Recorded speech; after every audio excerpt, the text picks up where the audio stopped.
बिस्मिल्लाहिर्रहमानिर्रहीम, अस्सलाम वालेकुम नाज़रीन। आप यूट्यूब चैनल देख रहे हैं। मैं इमरान खान हूँ। अब तक की जो लेटेस्ट इत्तलात है मैं आपके साथ शेयर कर देता हूँ। एक तो इंडिया में बदतरीन बारिशें हो रही हैं और 4 तारीख तक, यानी आज 1 सितंबर है, अभी 1 तारीख, 2 तारीख, 3 तारीख और 4 तारीख तक भारत में शदीद बारिशों की पेशनगोई है और लगातार बारिश हो रही है। हिमाचल के इलाकों में, मनाली के इलाकों में, चंडीगढ़ के इलाकों में, ये दीगर जो एरियाज हैं इससे मुल्का और कश्मीर में, जहाँ शदीद बारिशें हो रही हैं और इन बारिशों का पानी आएगा रावी में, चनाब में और सतलुज में। 2 ऐसे डैम्स हैं भारत के जिनके दरवाजे पूरी तरह भारत ने खोल दिए हैं, यानी पानी बगैर किसी रुकावट के आएगा। इसमें एक भारत का भाखरा डैम है। ये जो भाखरा डैम है ये बहुत बुलंदी पे है, इसकी जो हाइट है वो 741 फुट है।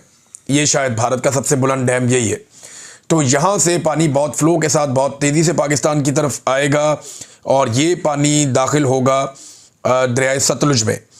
और इसके अलावा जो नंगल डैम है वहाँ से भी दरवाजे खुले हैं और पानी वहाँ से भी बगैर किसी रुकावट के पाकिस्तान में दाखिल हो रहा है। तो अगले 3 से 4 दिन भारत में शदीद बारिशें हैं और कुछ ऐसे डैम्स हैं जिनके दरवाजे डैमेज हुए हैं या टूट गए हैं। अब वहाँ पे पानी के फ़्लो को नहीं रोका जा सकता, तो पानी पाकिस्तान में बहुत तेज़ी से आएगा। फिर पाकिस्तान की हुकूमत या ब्यूरोक्रेसी बाद में ये कहते हैं, बहाने बनाते हैं कि हमें पता नहीं था, तो हम वक्त से पहले आगाह कर रहे हैं। और ये सोशल मीडिया की कामयाबी है, डिजिटल मीडिया की मेहरबानी है कि उन्होंने भारत से आने वाली एक एक रिपोर्ट पाकिस्तान में पहले आगाह किया। क्योंकि देखें, सोशल मीडिया का दौर है, भारत के अंदर भी लोग सोशल मीडिया इस्तेमाल करते हैं। वो वहाँ से वीडियोस बनाते हैं, बताते हैं यहाँ पे तो ज्ञानी आ गई, हम इस इलाके में मौजूद हैं, इस जगह पे मौजूद हैं, और वहाँ से हमारे लोग देखते हैं और वो फिर सोशल मीडिया पे आगाह करते हैं कि ये पानी का रैला आ रहा है। अब गूगल के ऊपर मैप अवेलेबल है कि ये रैला किस तरफ आना है, सबको आइडिया हो जाता है। और वो जो पानी पाकिस्तान में दाखिल होता है तो उससे पहले डिजिटल मीडिया इन्फॉर्म करता है, क्योंकि पाकिस्तान की हुकूमत और पाकिस्तान के जो इदारे हैं ये तो ऐसा लगता है डिनाइल में है, और ये तो ये मानने के लिए तैयार नहीं थे पहले कि कोई बड़ा फ्लड आया या कोई नुकसान हो रहा है। अब इन्होंने नए नए बयानियाँ बनाना शुरू कर दिए हैं, लेकिन सिचुएशन मैं आपको बता रहा हूँ वो ये है कि हिमाचल से और मनाली से शदीद बारिशों के बाद अगले 4 दिनों में एक बड़ा रैला पाकिस्तान में, यानी ये पूरा वीक है, ये बड़ा ख़तरे वाला है और इसमें पानी पाकिस्तान में दाखिल होता रहेगा। तो जो ख़तरा रहेगा पाकिस्तान में वो आपके कसूर से लेके बहावलपुर तक के इलाके, ये तमाम शहर ख़तरे में रहेंगे। जंग की सूरत हाल मैं पहले भी रिपोर्ट कर चुका हूँ कि वहाँ पे सबसे ज़्यादा देहात डूब गए हैं और गलत जगहों से बंद तोड़े गए हैं कुछ लोगों की ज़मीनें बचाने के लिए। ज़मीनें तो वो भी बचनी नहीं है, कुछ जो है वो शुगर मिलें बचाने के लिए। लोग इल्ज़ाम लगा रहे हैं कि शरीफ ख़ानदान की शुगर मिल को बचाने के लिए बहुत सारे इलाकों को डबो दिया गया है, किसानों की फसलें तबाह कर दी गई हैं। तो कपास का, चावल का, गन्ने का ये बहुत नुकसान हुआ, सब्जियों का भी बहुत नुकसान हुआ। ये फसलें मुकम्मल तौर पे तबाह हुई हैं और पाकिस्तान को अरबों डॉलर्स का नुकसान हो गया है इस सैलाब के नतीजे में और नाकिस हिकमत अमली के नतीजे में। नाज़रीन, हुकूमत ने 2 बयानियाँ दी हैं अब तक, यानी आप गौर से सुने ना तो हुकूमत के कुछ लोग बैठते हैं और बैठ के ये कहते हैं कि भारत ने अभी जारहियत कर दी, अचानक भारत ने पानी छोड़ दिया और हमें पता ही नहीं चला, हमें अंदाज़ा ही नहीं हुआ कि ये क्या होगा और भारत की वजह से हम फंस गए। एक तो वो ये कहते हैं। दूसरे हुकूमत के लोग ये कहते हैं, नहीं नहीं, भारत ने पानी नहीं छोड़ा, भारत, हमें तो 6 महीने से पता था, हम तो 6 महीने से तैयारी कर रहे थे, हमें तो आइडिया था कि मानसून में क्या होना है, हमने तो सारे इदारे अलर्ट पे लगाए हुए थे। एक तरफ कहते हैं कि हम धोखे में मारे गए, एक तरफ कहते हैं नहीं, हम पहले से चुकन्ने थे, हमने पूरी तैयारी की हुई थी। कोई एक बयानिया इनका है नहीं। अब एक नया बयानिया लॉन्च किया गया है गवर्नमेंट की जानिब से, वो बयानिया आप सुन लें। और ये अडयाला जेल भी जाते हैं सहाफ़ी जिन्होंने ये बयानिया लॉन्च किया है। दावा किया जा रहा है कि भारत का डैम भरने का डाटा वाज़े तौर पर बता रहा है कि भारत ने इंडस वाटर ट्रीटी की जो SOPs है उसकी वाज़े खिलाफ वर्जी की है और डैमों में गुंजाइश से ज़्यादा पानी ज़ख़ीरा करके पाकिस्तान की तरफ छोड़ा है और डैम भरने का डाटा पाकिस्तान से शेयर नहीं किया। माहिरीन के मुताबिक ये अमल एक्ट ऑफ वार है। अब देखें, इसी एक छोटी सी 3 लाइनों का ट्वीट जो इनको लिख के दिया गया या इनको ये मिस इन्फॉर्मेशन दी गई, उसी में चंद सवालात पैदा हो जाते हैं ना। हम इस पर रिसर्च करते, मेरी टीम तो उन्होंने 5 सवाल तो वहीं पे निकाल दिए थे। पहला सवाल तो ये है कि वो कह रहे हैं कुछ मीडिया रिपोर्ट्स के मुताबिक, कौन सी मीडिया रिपोर्ट्स हैं जनाब, पहले तो वो शेयर कर लें आप। फिर कह रहे हैं जी डैम भरने का डाटा वाज़े तौर पर बता रहा है, तो कहाँ है वो डाटा जो वाज़े तौर पर बता रहा है? वो तो कहीं शेयर नहीं किया गया। और ये भी कहा गया कि डैमों में गुंजाइश से ज़्यादा पानी ज़ख़ीरा करके, अब क्या किसी डैम की गुंजाइश से ज़्यादा पानी उसमें आ सकता है? क्या डैमों की 4 दीवारी के ऊपर कच्ची ईंटें लगा के, मट्टी लगा के या तंबू कनाते लगा के पानी ज़्यादा इकट्ठा कर लिया गया? भाई, जो गुंजाइश डैम की होती है, डैम में उतना ही पानी आता है, उससे ज़्यादा पानी तो नहीं आता। और ये डैम जो है ये भारत के अंदर पाकिस्तानी बॉर्डर से बहुत दूर है, बहुत बहुत फासलों पे है। और फ्लैश फ्लडिंग के दौरान गुंजाइश से ज़्यादा ज़ख़ीरा करने की कोशिश में डैम टूट जाए तो इसके नतायज आपको पता है क्या होते हैं? ये बिला वजह उठा के खबरें इस तरह की लगा दी जाती है। इस वक्त भारत अपने ही शहर डुबोने का क्या खुद से नाटक कर रहा है। भारत के अंदर सैलाब आया हुआ है, वहाँ पे जो है वो पंजाब में, हिमाचल में, हरियाणा में यहाँ सैलाब आया हुआ है और उस सैलाब से भारत में नुकसान हो रहा है। वहाँ के लोग रेस्क्यू कर रहे हैं, वहाँ की गवर्नमेंट भी काम कर रही है, वो भी परेशान है। तो क्या वो अपने मुल्क को डुबोगे फिर पाकिस्तान के मुल्क को डुबोएंगे? वहाँ एक बहुत बड़ी आबादी है, करोड़ों की आबादी है, शायद इतने ही लोग जितने पाकिस्तान में रहते हैं, लगभग इतने ही है या शायद इससे ज़्यादा है। तो भारत क्या इतना बड़ा रिस्क ले सकता है? इतना बड़ा मुल्क नहीं, ऐसा नहीं है। ये भारत के अंदर भी सैलाब आया, ये बारिशें हद से ज़्यादा हुई हैं, हमारी तैयारी कोई नहीं थी। हमें लगता था कि रावी से कभी पानी आना ही नहीं, हमें लगता था सतलुज में कभी पानी आ रहा है। तैयारी नहीं करते ना, कभी हमने कभी तवज्जो नहीं दी इन बातों की तरफ। इमरान खान ने कहा था मैंने यहाँ पे बड़े बड़े ज़ख़ीरे बनाने हैं पानी के, ताकि कभी फ्लड्स आए तो उन्हें कंट्रोल किया जा सके। तो तब सारे हंसते थे कि यहाँ कब फ्लड आएगा। वो रूडा के जरिए इमरान खान तब क्या करना चाह रहे थे? ये इलीगल सोसाइटियों को ख़त्म करना चाह रहे थे। जो रावी बेड के ऊंचे इलाके हैं वहाँ पे वो कहते हैं आबादी बनाओ, जो नीचे है वहाँ पे आबादी मत बनाओ। वो नए जंगल लगाना चाह रहे थे, कंक्रीट के बने हुए पक्के बंद बनाना चाह रहे थे ताकि पूरा लाहौर शहर और उसकी सराउंडिंग महफूज रहे। ये था उनका मनसूबा।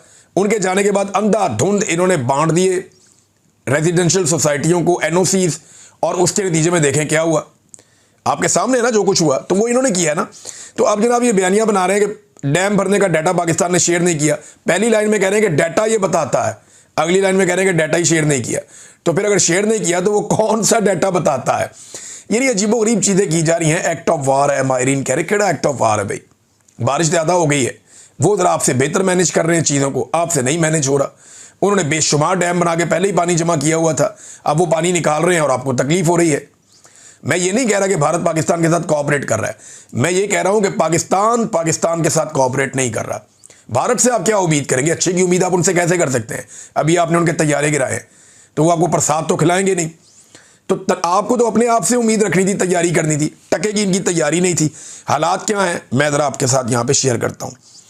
इस वक्त हुकूमत की तवज्जो इस बात के ऊपर है कि दिन रात जो है वो डब्बे बनाए जा रहे हैं, बाकायदा डिज़ाइन करके तमाम जो अफसरान हैं उनको भिजवाया गया है कि आपने खाना और राशन मरीम नवाज़ की इस फ़ोटो के साथ ये लिख के इस तरह आपने बांटना है। अंदाज़ा करें, लोगों को खाना खिलाने पे तवज्जो नहीं है, अपनी तशहीर करने पे तवज्जो है। और भाई लाखों करोड़ों लोग अगर भूखे हैं, उनमें से चंद हज़ार को खाना खिलाते हैं, वो भी ये मीडिया के ऊपर उसकी टका के तशहीर करते हैं और दिखाते हैं दुनिया को जनाब मरीम नवाज़ का फ़ोटो हमने चिपका दिया। और मैंने आपको पहले दिन बताया था कि ये खुद पसंदी का शिकार ज़हनी मरीज़ है, ये लोग यही हरकतें करेंगे और इन्होंने वही हरकतें की है। जापान के अंदर पहले टिकटॉक बनाए, अब वापस आके यहाँ पे रोज़ाना अपने टिकटॉक बनाने के चक्कर में ये लोगों को भी जलील करते हैं, हत्ता कि इन्होंने जानवरों को भी जलील कर दिया है। लेकिन इनको एक बात का आइडिया नहीं है, सोशल मीडिया का दौर है। यहाँ पे ये कोई 80 या 90 की दहाई नहीं है, ये सोशल मीडिया का दौर है। लोगों को बहुत शऊर है। अब वो हालात नहीं है कि आप टीवी पे इश्तिहार चला के अखबारात में पैसे बांट के आप आवाम को बेवकूफ़ बना लेंगे, वो नहीं बनेगी आपसे। अब आवाम अब सब जानते हैं, इंसान तो इंसान है, ये तो जानवरों को नहीं बख्शते। अब यहाँ पे एक वीडियो चलाई गई, फिर मैंने वहाँ पे जो लोकल हमारे जर्नलिस्ट हैं, जो दोस्त हैं, उनसे रब्ता हुआ तो उन्होंने मुझे वो बात बताई कि मैं हैरान हो गया कि इन्होंने तो बेज़बान जानवरों को भी नहीं बख्शा। ये जो मरीम नवाज़ की वीडियो आई है ना, जिसमें वो एक बेड़ी के अंदर वो बहुत सारी भैंसों को इकट्ठा बंद किया हुआ है, जानवरों को, और उन्हें जो है मरीम नवाज़ अचानक जाती है, जाके वहाँ पे कहती हैं, टिकटॉक बनता है कि सारे जानवर ले आए आप बचा के, मुझे इस बात की बड़ी खुशी है, इन जानवरों का मैंने चारा भी रखा हुआ है, आए इन्हें खिलाइए, मुझे बड़ी खुशी हो रही है। ये टिकटॉक एक बनाया गया। ये जानवर ना पिछले 7-8 घंटों से, मुझे उस बंदे ने बताया, उसने कहा जी इसी बेड़ी के अंदर बेचारे बंद हैं।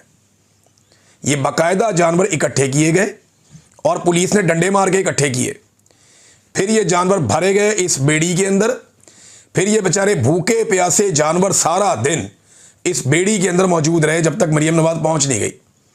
बेड़ी के अंदर जानवरों को पहले से भरा गया, भर के वहां पे उन्हें खड़ा कर दिया गया। वो बेचारे तपती धूप के अंदर, पानी के अंदर से, आपको पता है कैसी हबस उठता है आजकल के मौसम में, वहां पे जनाब अंदर फिर आते रहे कि जैसे ही मरीम नवाज़ साहबा के आने का टाइम होगा, आपने वहां से बेड़ी को यूं करके लेकर आना है, यहां से मरीम नवाज़ निकलेंगी और एंड टाइम पे इत्तफाकन आपका आमना सामना हो जाएगा। वो अचानक कहेंगी सारे जानवर बचा के ले आए, मुझे इस बात की बड़ी खुशी है। जानवर बेजुबान है बेचारे, वो तो आपको नहीं बता सकते कि उनके साथ आपने क्या किया है। इन जानवरों की ज़बान होती ना तो ये गंदी गालियां देते और ये बताते हैं कि तुम्हारे टिकटॉक के चक्कर में हम पिछले 8 घंटे से धूप के अंदर भूखे प्यासे जलील हो रहे हैं। तो जानवरों को भी नहीं बख्शा इन्होंने अपने टिकटॉक्स के चक्कर में। अब एक और खबर आई, ये जरा देखें आप, इनके काम चेक करें आप। टिकटॉकर, ये सारी टिकटॉकर इकट्ठे हो गए, ब्यूरोक्रेसी वो भी इसी काम पे लग गई है। ये हाफिजाबाद का एक शख्स है, वो ये बता रहा है और कुरान पाक सामने रखा हुआ है। कुरान पाक सामने रख के वो हल्फन बता रहा है कि मेरे साथ हुआ क्या है। वो कहते हैं जी आजम नज़ीर तारड़ और सारा अफजल तारड़ ये सलाबत खान के कैंप के दौरे के बाद सरकारी अमले ने भैंसों का चारा और वंडा दुकानदार को वापस कर दिया। यानी ये दुकानदारों से चारा और वंडा लेकर आए। जब ये 2 वजीर वहां पे पहुंचे, हुकूमत के नुमाइंदगान, तो उनके सामने थोड़ी सी भैंसों और जानवरों को चारा डाला गया, बांटा गया, बताया गया देखें जी काम हो रहा है। और उसके बाद वो बताता है कि वो वंडा और चारा उठा के दुकानदार को वापस कर दिया गया। ये इनकी हरकतें। अब इस शख्स ने इस वीडियो बनाई और वायरल हो गई। इस पर आजम नज़ीर तारड़ और सारा अफजल ने बजाय इसके कि कोई इसके ऊपर एक्शन लिया जाता, वो इसके ऊपर मुकदमा करवा रहे हैं। अब अंदाज़ा करें, वो बंदा कुरान पाक सामने रख के खुद तमाम हकीकत बता के हलफ ले रहा है कि जनाब ये आपको बेवकूफ़ बनाए। इसी तरह मरियम नवाज जहाँ पे जाती है वहाँ पे एक आर्जी सेटअप लगाया जाता है, बाद में हटा दिया जाता है। अब इन्होंने जाना था एक इलाके में, वहाँ जमात इस्लामी वालों के साथ फटा कर दिया कि जनाब यहाँ मरियम साहिबा बाद में आएंगी मुतवक्का तौर पर, तो तुसी चुको सारा कुछ इतों। वो जमात इस्लामी भी बेचारी एहतजाज करी कि यार सानू काम ते करन दो। वो अलखिदमत वाले अच्छा काम करते हैं, मैंने उनके साथ खुद काम किया हुआ है, उनके साथ मिलकर हमने सामान बांटा, वो मुझे अच्छी तरह याद है। हम सिंध में एक जगह पे काम कर रहे थे, तो हमने इकट्ठे काम किया हुआ है वहाँ पे, और बड़े पैमाने पे काम किया हुआ है एक साथ हमने जमात इस्लामी के साथ। ये उनकी तंजीम है अलखिदमत, बड़ा अच्छा काम किया उन्होंने। तो वो बेचारे काम कर रहे थे और उनके साथ भी इन्होंने ज़्यादती की। वहाँ जाके इंतजामिया चली गई, वो मुशीर है वज़ीर आला, वो पहुँच गए जाके चुको जी सारा कुछ, मरियम नवाज का फ़ोटो लगेगा हर चीज़ के ऊपर। तो ये ऐसा लगता है कि ज़हनी मरीज़ को इन्होंने जो है वो मुसल्लत कर दिया पाकिस्तान पे। और ये सिर्फ टिकटॉकर नहीं है, ये जाहिल भी हैं। ये ज़रा नादरीन आप चेक करें, एक ऐसा ट्वीट कर दिया कि मैं तो हैरान ही हो गया। यानी ये किसी बंदे ने एक नाचता हुआ कोई इंसान दिखाया कि ये कोई नाच रहा है, और उसके बाद लिख दिया मरियम नवाज ने शरीकों की ये हालत कर दी है। तो उसके ऊपर जो है मरियम नवाज ने इमोजीज़ लगा दिए हंसने वाले, इंजॉय करने वाले।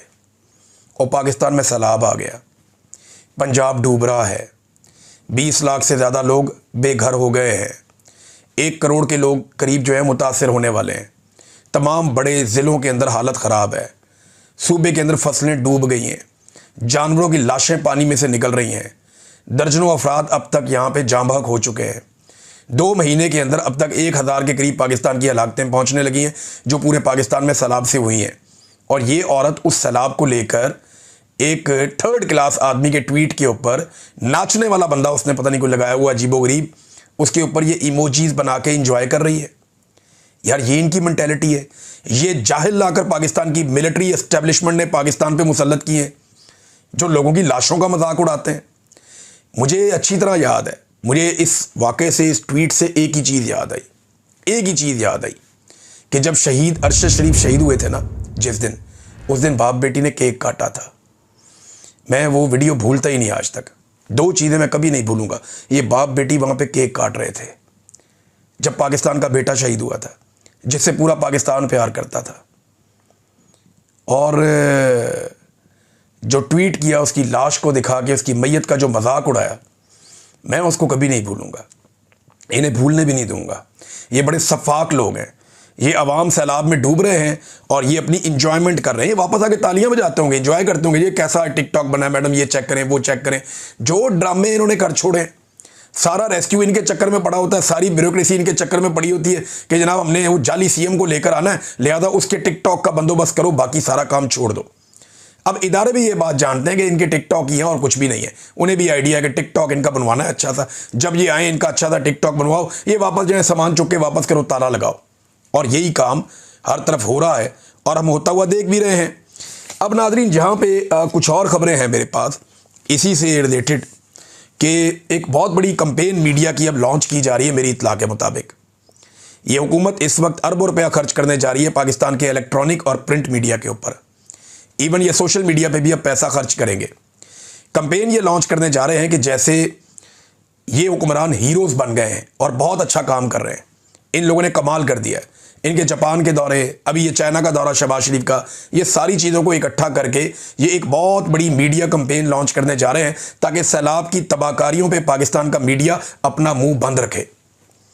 ये मेरे पास पक्की इन्फॉर्मेशन है, क्योंकि जो लोग ये काम करते हैं ना वो मेरी फील्ड के लोग हैं, जो इनके साथ भी काम करते हैं वो मेरे ही लोग हैं, मेरे हमवतन हैं। तो मुझे इन्फॉर्मेशन आती है, जब ये मेरे खिलाफ भी कोई प्रोपेगेंडा लॉन्च करते हैं मुझे पहले पता चलता है कि इमरान भाई तगड़े हो जाएं, आ रहा है, मुझे आइडिया हो जाता है। तो अब मुझे ये पता चला है कि ये एक बहुत बड़ी मीडिया कैंपेन लॉन्च करने जा रहे हैं। इसके बारे में और सहाफ़ियों ने भी रिपोर्ट कर दिया है, कुछ आने वाले दिनों में रिपोर्ट हो जाएगा।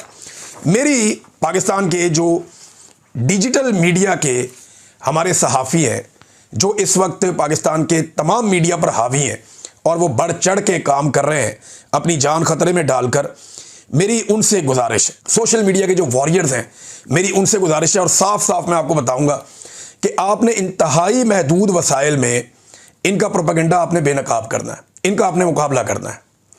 अगर इनके पास पैसा है तो हमारे पास क्या है? Man power. इनके पास पैसा है, हमारे पास मैन पावर है।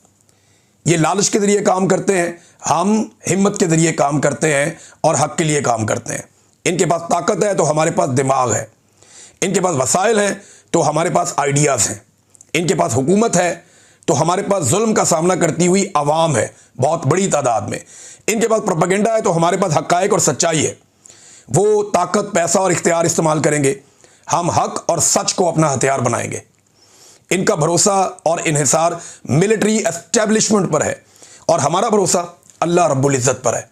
तो मेरी आप सबसे गुजारिश है, जो सोशल मीडिया के वॉरियर्स हैं, ये जितने भी हमारे डिजिटल प्लेटफॉर्म्स के जितने भी सहाफ़ी हैं, आप सारे फील्ड्स में उतरे हुए हैं, बहुत अच्छा काम कर रहे हैं। कुछ का मैं नाम ले पाऊंगा, कुछ का नहीं ले पाऊंगा। बहुत सारे अनसंग हीरोज़ हैं जो दिन रात काम कर रहे हैं, पाकिस्तान के हर शहर से काम कर रहे हैं। मकामी सहाफ़ियों ने बड़ी जिम्मेदारी के साथ सोशल मीडिया के ऊपर रिपोर्टिंग की है और बहुत सारे ऐसे अवामुन्नास के बीच में से लोग हैं जो अवामी इशूज़ को उजागर कर रहे हैं। आप सारे दाद के मुस्तहिक हैं, आप मुकाबला कर रहे हैं एक जालिम रजीम का। आपका हथियार सिर्फ और सिर्फ आपका माइक और आपका मोबाइल फ़ोन है और उसके ऊपर लगा हुआ एक छोटा सा कैमरा है। इसके ज़रिए से आप मुकाबला कर रहे हैं। यही आपकी ताकत है, यही आपका हथियार है। आपने इनके प्रोपेगेंडा को बेनकाब करना है और पूरी ताकत के साथ करना है। अल्लाह पर भरोसा रखें, इनके अरबों रुपए हम ज़ाया कर देंगे इंशाअल्लाह, और ये अपने प्रोपेगेंडा को फैला नहीं सकेंगे। हम बताएंगे अवाम को हकीकत क्या है और इन्हें बेनकाब करेंगे। नाज़रीन, इमरान खान साहब का केस जो अडियाला जेल में लगना था, तोशाखाना 2, एक मरतबा फिर उसकी समाअत आज मुलतवी हो गई। क्यों मुलतवी हो गई? सादी बात है कि इमरान खान साहब आसिम मुनीर साहब पे तनकीद करते हैं और आसिम मुनीर साहब को प्रॉब्लम यह है कि उनकी एक्सटेंशन के मामला डिस्कस हो जाते हैं जिस दिन इमरान खान साहब का अंदर से कोई बयान आता है। अब एक्सटेंशन के मामला जब डिस्कस होते हैं तो उनको प्रॉब्लम होती है इससे, लिहाजा इमरान खान के भांजों को अंदर रख के दबाव देने की कोशिश की गई, उनकी बीवी को भी, वो नहीं मान रहे। उनके बेटों को वीज़ाज़ नहीं दिए जा रहे, वो नहीं मान रहे। माफ़ी की उन्हें ऑप्शंस दी जा रही हैं, वो नहीं मान रहे। चलें, उन्हें पशेमानी की ऑप्शन दी गई, वो नहीं मान रहे। उन्हें कहा गया अफसोस का इजहार कर दें, वो नहीं मान रहे। उन्हें कहा गया चलो यार पार्लियामान में कोई बात कर दें या किसी अदलिया में बात कर दें आप, वो नहीं मान रहे। तो इमरान खान तो मान नहीं रहा इनसे और इनको आइडिया है इस बात का कि वो सख्त से सख्त स्टेटमेंट दे देगा। जो एक प्रोग्राम बना हुआ है हुकूमत और एस्टेब्लिशमेंट के बीच में कि किस तरीके से एस्टेब्लिशमेंट के और हुकूमत के मामलात एक्सटेंशन के तय पाने हैं, उसके लिए दोनों एक दूसरे पे पैंतरे भी चल रहे हैं। दोनों ये सोच रहे हैं कि बड़ा अहम मौका है, अपना ज़्यादा से ज़्यादा फ़ायदा ले लें। यानी ये जो सौदा होने जा रहा है एक्सटेंशन वाला, इसमें ज़्यादा फ़ायदा कौन लेता है, इस चक्कर में है दोनों। तो ये हमेशा होता है, ये पहली दफ़ा नहीं हो रहा। ये कोई अपने दिल पे ना ले ले, ये पाकिस्तान में हमेशा होता है, ये आइंदा भी होता रहेगा अगर इस सिलसिले को ना रोका गया तो इमरान खान साहब का केस इसलिए मुलतवी कर दिया गया, उसका सामना कोई नहीं कर सकता। पिछली मरतबा बताया था उनकी फैमिली ने कि इनकी इमरान खान साहब की आंख में प्रॉब्लम है, डॉक्टर तक उन्हें एक्सेस नहीं दी जा रही। ये वो आदमी है जिसने अपनी ज़िंदगी का एक बड़ा हिस्सा लोगों के इलाज के ऊपर लगाया था। शहबाज शरीफ ने एक दावा किया, नाज़रीन वीलॉग के आखिर में वो दावा आपके सामने रख देता हूँ कि मेरी हुकूमत में करप्शन का एक भी इल्ज़ाम नहीं लगा। तो यहाँ चंद चीज़ें हैं, ये हुकूमत बनी करप्शन से। भाई जो हुकूमत बनी करप्शन और 2 नंबरी से, उस पर करप्शन का इल्ज़ाम लगा के क्या करना है? हुकूमत ही इलीगल है, करप्ट हुकूमत है, बेईमान हुकूमत है, ईमानदारी से हुकूमत बनी नहीं। फ्रॉड के साथ जाली फॉर्म 47 पे तो हुकूमत बनी। फिर NRO 2 लिया आपने हुकूमत बना के, सारे अपने केस ख़त्म करवाए, चपड़ासियों वाले भी, फेक अकाउंट्स वाले भी, नवाज शरीफ के, जरदारी के, सबके केस आपने ख़त्म करवाए। करप्शन का तो कोई केस आपने छोड़ा ही नहीं। पुराना वाला जो है मेरिट की आपने धज्जियाँ उड़ा दी, हर महकमे पे लाके रिटायर फौजी बिठा दिए, कई महकमों के ऊपर हाजिर ड्यूटी फौजी बिठा दिए। ये भी आपने किया इस मुल्क के साथ। हर महकमे में करप्शन बढ़ गई है पाकिस्तान में। सिर्फ चीनी और गंदम के स्कैंडल्स को आप देख लेना, अरबों रुपए, अरबों, सैकड़ों अरब के इन्होंने दिहाड़े लगाए हैं सिर्फ चीनी और गंदम के स्कैंडल में। और अब ये जो नया गंदम का स्कैंडल है कि जब किसान ने बेची तो 2000 रुपये, और जब अब बेच रहे हैं इनके अपने फ्रंटमैन तो कितने की है? 3500 रुपये। इतना मुनाफा मिलता है कभी किसी को? 1.5-2 महीने के अंदर 75% का मुनाफा थोड़े दिनों में डबल हो जाएगा। कभी 2 महीने में किसी का पैसा डबल हुआ है? आप दुनिया के बेहतरीन मुल्क के अंदर भी कारोबार करें ना तो आपको पैसा डबल करते करते 3-4 साल लग जाते हैं। यहाँ पे 2 महीनों में पैसा डबल होता है। ये ऐसा माफिया, ये करप्शन नहीं है तो और क्या है? ये आप किसानों के साथ जो आपने किया, ये बहुत बड़ा स्कैंडल है। हर चौथे दिन कोई ना कोई नया स्कैंडल आ जाता है। ये 10,000 अरब का जो आपका बेकायदगियाँ और बेज़ाब्तियाँ आपके अपने महकमे ने बताया, ये मरीम नवाज के दौरे हुकूमत में यहाँ पे हो रही हैं। फिर जो IBB के साथ आपने मुआहदे किए हैं, जो LNG के आपने मुआहदे किए, वो करप्शन के घड़े हैं बहुत बड़े बड़े, पाकिस्तान उनको भुगत रहा है। तो ये दावा पाकिस्तान में कोई भी करे, शरीफ खानदान ये दावा कभी नहीं कर सकता कि उसने करप्शन को कम किया है या उसके दौर में करप्शन नहीं हुई। इनकी ऑडियो मौजूद है कि मरीम नवाज का दामाद है, हमारा बच्चा है वो राहील, ये वही राहील है जो मरीम नवाज के साथ अभी जापान भी गया था। ये कारोबारी आदमी है जो इंडिया से इसकी मशीनरी आनी मंगाओ जी। ख़ानदान का कारोबार बढ़ रहा है, फिर कहते हैं करप्शन नहीं की। ये लोगों को बेवकूफ़ समझते हैं। लोग इनकी तबीयत साफ़ करेंगे और जल्दी करेंगे, अपने वोट की ताकत से करेंगे, वरना दूसरे तरीके से करेंगे। अब तक के लिए इतनी अपना ख्याल रखिएगा, अपने इस चैनल का भी। अल्लाह हाफ़िज़।